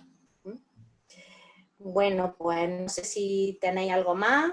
Yo sí te iba a preguntar. Dime. Bueno, una cosa que a lo mejor creo que se ha podido quedar clara. ¿Llevar una mala alimentación me puede predisponer a desarrollar un cáncer? Sí, está claro. Además que hay miles de estudios que relacionan la falta de consumo de fibra, por ejemplo, con el cáncer de colon. O, vamos, en esta línea hay muchísimos estudios. Es decir, se ha visto y está totalmente relacionado una mala alimentación con ciertos tipos de cánceres. Evidentemente, a lo mejor el cáncer de pulmón está más relacionado con el consumo de tabaco, pero hay cánceres como el de mama, como el cáncer de colon, que están muy relacionados con la alimentación. Por el cáncer de mama, sobre todo, por el exceso de grasa saturada. El cáncer de colon también por una dieta baja o pobre en fibras porque no consumimos los vegetales que necesitan. Y eso al final produce esa alteración de la microbiota que va a conducir a un desarrollo pues, bueno, pues de células tumorales, sobre todo a nivel de colon está clarísimo, pero que en otros cánceres también. Bueno, ahí tenéis libros como Mi dieta anticáncer y demás que un poco avalan todo eso, es decir, la alimentación tiene mucho que ver con el desarrollo de la enfermedad, que puede haber personas que se cuiden muchísimo y que desarrollen un cáncer, pues también es verdad, pero esto es comprar papeletas. Si lo hago fatal, estoy comprando más papeletas que si lo hago bien. El alcohol, que socialmente somos muy consumistas de alcohol, consumimos mucho alcohol, pues el alcohol está muy relacionado también con afecciones de hígado graso que pueden terminar en una cirrosis, con pancreatitis, es decir, que todo esto está relacionado.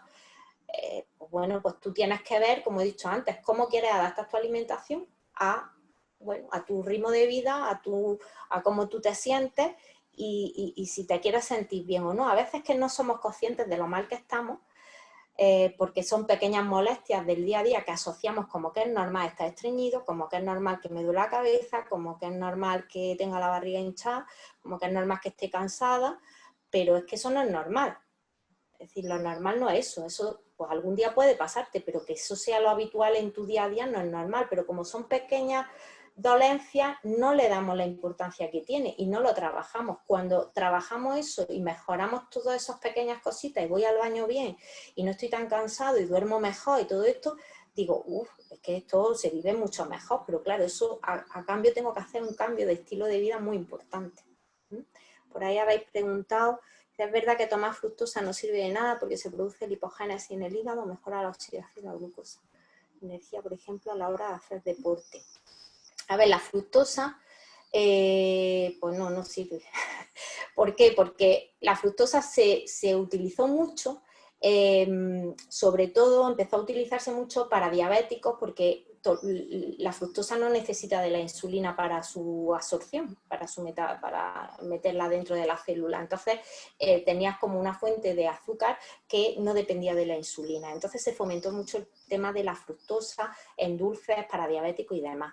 La fructosa además está en las frutas, pero un exceso de azúcar en general va a condicionar esa lipogénesis del hígado y va a condicionar también esa resistencia a la insulina, porque al final estoy metiendo azúcares de una manera o de otra.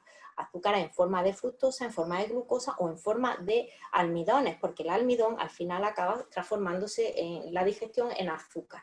Entonces es muy importante, bueno, pues controlar qué cantidad qué aporte de azúcares o de hidratos de carbono tengo en mi alimentación, se deben de ajustar muy bien a mi ritmo, a mi gasto energético, porque si no, al final voy a conseguir desarrollar una resistencia a la insulina con el tiempo.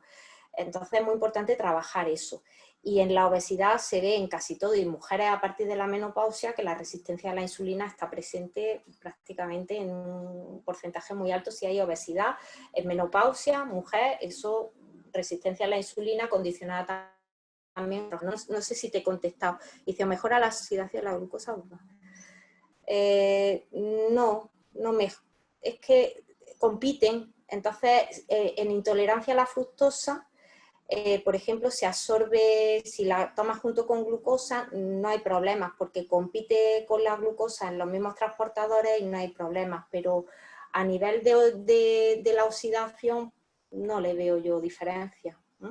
Es verdad que tienen otras vías diferentes, pero para el tema del deporte no le veo diferencia, ¿vale? ¿Ese tratamiento incluye suplementos? Yo uso pocos suplementos. Los que me conocen a nivel de trabajo, bueno, si veo que hay un déficit de algo, pero no uso muchos suplementos yo. Entonces, alguna vez para una reparación intestinal, de permeabilidad, pero no mucho. Es decir, no soy de abusar en las primeras fases, nada. Y luego cuando vamos trabajando, pues sí, hombre, si hay un déficit de vitamina D hay que suplementarlo, pero que no es la línea mía de atascar a la gente de suplementos, justo lo que sea estrictamente necesario en el momento que haga falta. ¿Vale? Bueno, pues... a ver, César, tu opinión sobre la glutamina. Bueno, la glutamina va bien para hacer reparación de la permeabilidad intestinal, tú la estás tomando. Todo el mundo no la tolera bien, da muchos problemas de gases y de tolerancia. Y la glutamina hay que darla en una segunda fase cuando ya se ha trabajado una limpieza, o sea, se ha hecho una primera fase de limpieza de esa disbiosis, porque si de primera damos la glutamina, eso es como sembrar en un campo lleno de cardos. Eso no sirve para nada. Entonces hay que primero hacer un trabajo de bajar esa inflamación, de mejorar la disbiosis y luego ya podremos dar la glutamina. Pero de primera no. Y luego hay que ver si se tolera o no, porque si no se tolera quiere decir que no está todavía preparado tu intestino para aportar la glutamina. Bueno, pues, Fran, di tú algo, que si no hablo yo nada más. Dime. Una última pregunta. ¿Las verduras, mejor comerlas Sí. con piel o sin piel? Depende. Vamos, verdura y fruta. Ya. Ahí el problema de la piel es que en la piel se concentran los pesticidas, todo lo que pueda llevar de estos tóxicos que hemos dicho. Entonces, si garantía que no van a tener un exceso de tóxico y tal, pues la piel, perfecto. Si no, mejor pelarlo. Si la piel bien, porque ya te digo, ahí es donde se concentra por mucha fibra, muchos nutrientes y demás, y perfecto. Pero el problema de la piel que tiene es que también concentra todos los tóxicos. Entonces hay muchos pesticidas que se concentran en la piel, con lo cual a veces es mejor pelarlo. Aunque los cocines con a temperatura... No. A ver si, sí, pero es que los pesticidas no se van con la cocción. No. Entonces ahí te refieres a un calabacino, por ejemplo, o Sí, algo por ejemplo, así. un calabacín, lo hacen a la sartén, un tomate. Claro, a mí me gusta tomármelo con la piel también, pero es verdad que si es ecológico, pues mejor, y si no, bueno, pues unas veces te lo tomas, otras no, pero que ahí es donde se concentran todo lo que, si lleva algún aditivo, algún pesticida y demás, pues se va a concentrar ahí. ¿Vale? Vale, perfecto. Bueno, pues muchas gracias por las horas que son, aguantarnos aquí el tostón. Y bueno, gracias Fátima por tu participación y nada, espero que haya sido de ayuda y nada, a ver si nos quedan ganas de hacer más cosillas de estas luego después del verano. Y ahora toca un poco de desconecte también de tecnología, o sea que haremos alguna cosilla, pero ya de cara a septiembre sobre todo. Bueno, muy bien, pues muchas gracias. Nos desconectamos. Os decimos que como se ha grabado, me ha escrito alguna gente por mi móvil que he estado viendo que no escuchaban bien, que tenían algunos problemas con su conexión y tal. Como se ha grabado, a todos los que tengamos el correo os mandaremos el enlace cuando esté colgado en el canal de YouTube, pues para que el que no lo ha podido escuchar y demás, pues que lo vea, ¿vale?